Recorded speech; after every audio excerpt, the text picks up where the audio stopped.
protestë mundshme kombëtare pas vendimit të gjykatës kushtetuese nëse vendos të pranojë kërkesën e Edi Ramës. Faleminderit. Protestat do fillohen, jemi duke i përgatitur, po përgatisim dhe do fillojnë. Vendimet e gjykatës, fakti që gjykata e mori në shqyrtim, pranoi ta, nuk hodhi poshtë, nuk e refuzoi të paligjshme kërkesën, është tepër shqetësues. Është tepër shqetësues. Mos harroni se kjo gjykatë ka shpalt paligjshëm duke shkelmuar kushtetutën.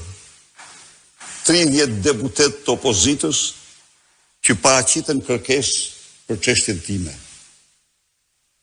Kjo gjykatë, 30 deputet të opozitës, të drejtën e ankimit në gjykatë e kanë me kushtetutë.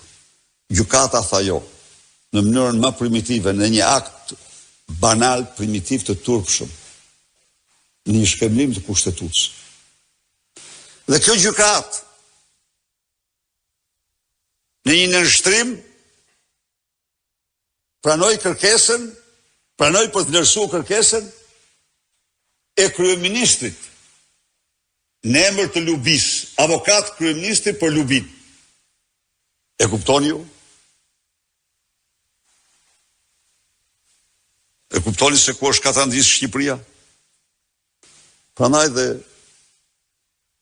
protestat, e kam theksuar e theksoj, janë dhe do jenë rruga jone vetme për të rikthyer shqiptarëve votën e lirë. Pra ja ku janë 2 miliard euro. Ja ku janë. 2 ditë para zgjedhjeve. Amnisti për 2 miliard euro. Për 200.000 biznese në tërësi. Për 80.000 biznese aktive. A mund të imagjinoni ju zgjedhje? Ndaj dhe shqiptarët kanë një armik të egër të lirive dhe dinjitetit tyre me të cilin duhet përballen.